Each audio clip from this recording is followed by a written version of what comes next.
दोस्तों, आज की कहानी है एक जवान बेटी के चलते जब माता पिता की लूटी इज्जत।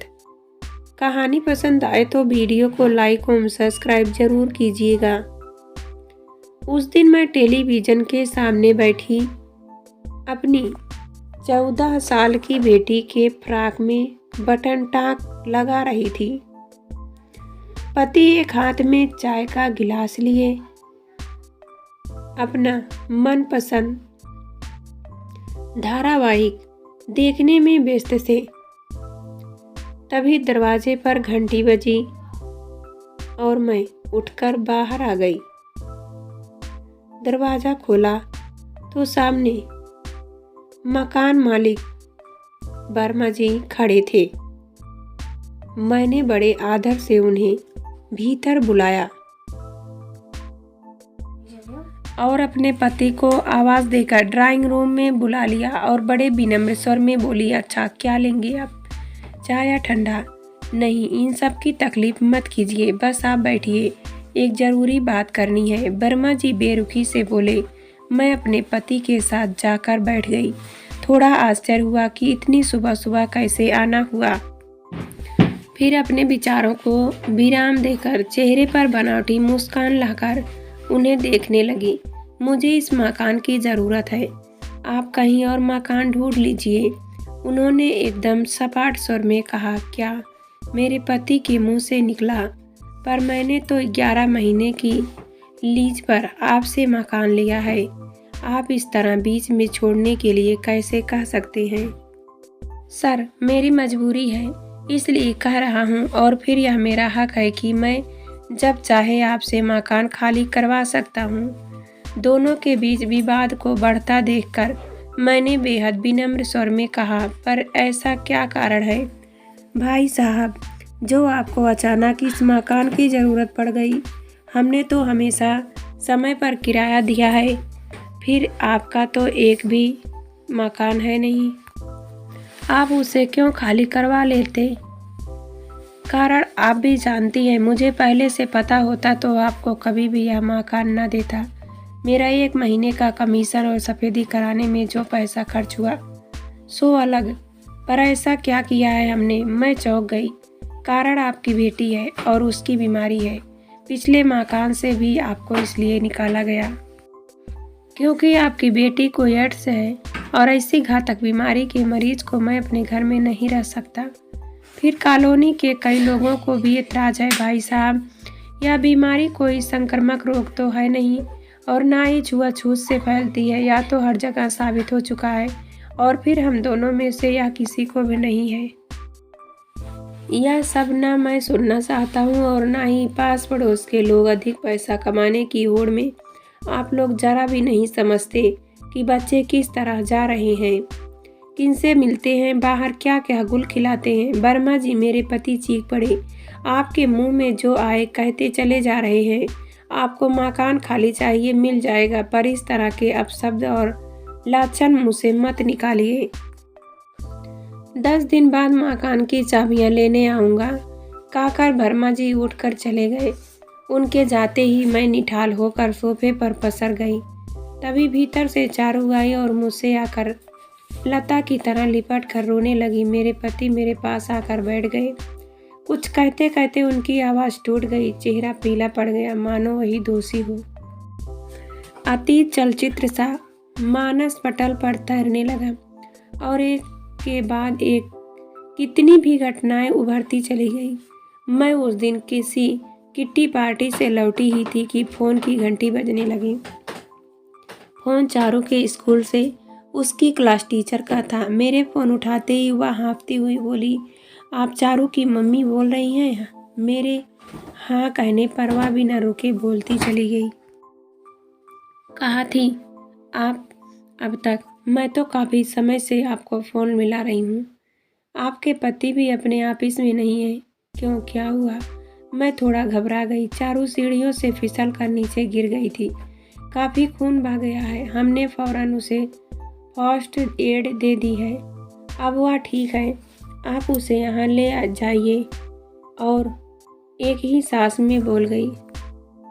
मैंने बिना देर किए ऑटो किया और चारू के स्कूल पहुंच गई। वह मेडिकल रूम में लेटी थी और मुझे देखकर थोड़ा सुबकने लगी। मैंने झट से उसे सीने से लगाया। तब तक वहां पर बैठी एक टीचर ने बताया कि आज हमारी नर्स छुट्टी पर थी, इसलिए पास के क्लिनिक से उसको मरहम पट्टी करवा दी है तथा एक पेन किलर इंजेक्शन भी दिया है। मैं उसे थोड़ा सहारा देकर घर ले आई। 1-2 दिन में चारू पूरी तरह ठीक हो गई और स्कूल जाने लगी। इस बात को कई महीने हो गए। एक दिन सुबह सुबह मेरे पति ने बताया कि प्रगति मैदान में पुस्तक मेला चल रहा है। मैं भी जाने को तैयार हो गई, पर चारू थोड़ा मुंह बनाने लगी। मम्मा, वहाँ बहुत चलना पड़ता है, मैं घर पर ही ठीक हूँ। क्यों बेटा, वहाँ तो तुम्हारी रुचि की कई पुस्तकें होंगी। तुम्हें तो किताबों से काफ़ी लगाव है, खुद चलकर अपनी पसंद की पुस्तकें ले लो। मेरे पति बोले, नहीं पापा, मेरा मन नहीं है, कहकर वह बैठ गई। अच्छा, आप मेरे लिए कॉमिक्स ले आना और इंग्लिश हैंडराइटिंग की कॉपी भी। टीचर कहती है मेरी हैंडराइटिंग आजकल इतनी साफ नहीं है। क्यों, तबीयत ठीक नहीं है क्या? मैंने उसको अलग कमरे में ले जाकर पूछा। मुझे लगा कहीं उसके पीरियड्स ना होने वाले हों, शायद इसलिए वह थोड़ा जाने के लिए आनाकानी कर रही हो। पति ने थोड़ा जोर से कहा, नहीं बेटा, तुमको साथ ही चलना पड़ेगा। मैं ऐसे तुमको घर पर अकेला छोड़कर नहीं जा सकता। वह अनमने मन से तैयार हो गई, पर मैंने महसूस किया कि वह मेले में जल्दी ही बैठने की जिद करने लगती। फिर उसे एक तरफ बिठाकर हम लोग घूमने चले गए। घर आते आते वह फिर से एकदम निठाल हो गई। अगले दिन स्कूल की छुट्टी थी। मैंने उसे लेकर डॉक्टर के पास गई। उसने थोड़े से टेस्ट लिख दिए जो 1-2 दिन में कराने थे। 2 दिन बाद फिर से ब्लड टेस्ट के लिए खून लिया चारू का। अगले दिन सुबह सुबह डॉक्टर का फ़ोन आ गया और मुझे फ़ौरन अस्पताल में बुलाया। पति तब ऑफिस जाने वाले थे, उनकी कोई ज़रूरी मीटिंग थी। मैंने कहा कि 12 बजे के बाद मैं आकर मिल लेती हूँ, पर वह बड़े सख्त लहजे में बोली कि आप दोनों ही फ़ौरन अभी मिलिए। मैं थोड़ा बिफर सी गई कि ऐसा भी क्या है कि अभी मिलना पड़ेगा, पर वह नहीं मानी। हमारे पहुँचते ही डॉक्टर बोली, मुझे आप दोनों का ब्लड टेस्ट करना पड़ेगा। हम दोनों का। मैं एकदम मुंह बनाकर बोली, मैंने आपकी बेटी का 2 बार ब्लड टेस्ट किया है। मुझे बड़े खेद के साथ कहना पड़ रहा है कि उसे एड्स है। क्या? हम दोनों ही चौंक गए। मेरी सांसें तेज होती गई और छाती जोर जोर से धड़कने लगी। मैंने अविश्वास से डॉक्टर की तरफ देखकर कहा, आपने सब टेस्ट ठीक से तो देखे हैं, ऐसा कैसे हो सकता है? ऐसा ही है। अब देखना यह है कि यह बीमारी कहीं आप दोनों को तो नहीं है।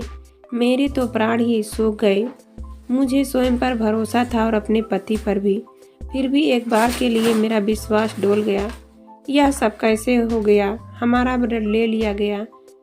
लगा जैसे सब कुछ खत्म हो गया है। मेरे पति उस दिन ऑफिस नहीं गए और ना ही मेरा मन किसी काम में लगा। दूसरे दिन हम दोनों की रिपोर्ट आ गई और रिपोर्ट निगेटिव थी। मैंने डॉक्टर को चारू के बारे में सब कुछ बताया और आश्वासन दिलाया कि उसके साथ कहीं कोई दुर्व्यवहार नहीं हुआ। बातों बातों में डॉक्टर ने एक एक करके बहुत सारे प्रश्न पूछे। तभी अचानक मुझे याद आया कि जब वह स्कूल में सीढ़ियों से नीचे गिरी थी तो बाहर से एक इंजेक्शन लगवाया था। डॉक्टर की आंखें फैल गई। आपके पास उसके ट्रीटमेंट और इंजेक्शन की पर्ची है? ऐसा तो मुझे स्कूल वालों ने कुछ नहीं दिया, पर एक टीचर कह रही थी कि उसे इंजेक्शन दिया था और इस बात की पुष्टि चारू ने भी की थी। हम लोग उसी क्षण स्कूल में जाकर प्रिंसिपल से मिले और अपनी सारी व्यथा सुनाई। प्रिंसिपल पहले तो बड़े मनोयोग से सारी बातें सुनती रही, फिर थोड़ी देर के लिए उठकर चली गई। उनके वापस आते ही मेरे पति ने कहा कि यदि आप उस टीचर को किसी तरह बुला दे जो चारू को क्लिनिक में लेकर गई थी, तो हमें कारण ढूंढने में आसानी होगी। कम से कम हम उस पर कोई कानूनी कार्रवाई तो कर सकते हैं। क्या आपको उसका नाम मालूम है? वह बड़े ही रूखे स्वर में बोली, चारू उस समय हमारी साथ थी। पर वह इस बात का कोई ठीक से उत्तर नहीं दे सकी। इस पर प्रिंसिपल ने बड़ी लापरवाही से उत्तर दिया कि मैं मामले की छानबीन करके आपको बता दूंगी। मेरे पति आपे से बाहर हो गए। उनकी खीज बढ़ती गई और धैर्य चुकता गया। हमारे साथ इतना बड़ा हादसा हो गया और हम किस मानसिक दौर से गुजर रहे हैं, इस बात का अंदाज़ा है आपको। एक तो आपके स्कूल में उस दिन नर्स नहीं थी, उस पर जो उपचार बच्ची को दिया गया उसका भी आपके पास ब्यौरा नहीं है। आप सब कुछ कर सकती हैं पर आप कुछ करना नहीं चाहती हैं, इसलिए कि आपका स्कूल बदनाम हो जाए। मैं एक एक को देख लूँगा। आपको जो करना है कीजिए, पर इस तरह चिल्लाकर स्कूल की शांति भंग मत कीजिए। वह लगभग खड़े होते हुए बोली, दोषियों को दंड दिलवाने की इच्छा भी बेकार साबित हुई। चारू की रिपोर्ट से हमने थोड़े बहुत हाथ पैर मारे, पर सबूतों के अभाव में दोषी डॉक्टर एवं उसका स्टाफ बिना किसी बाधा के साथ बचकर निकल गया और जो हमारी बदनामी हुई वह अलग।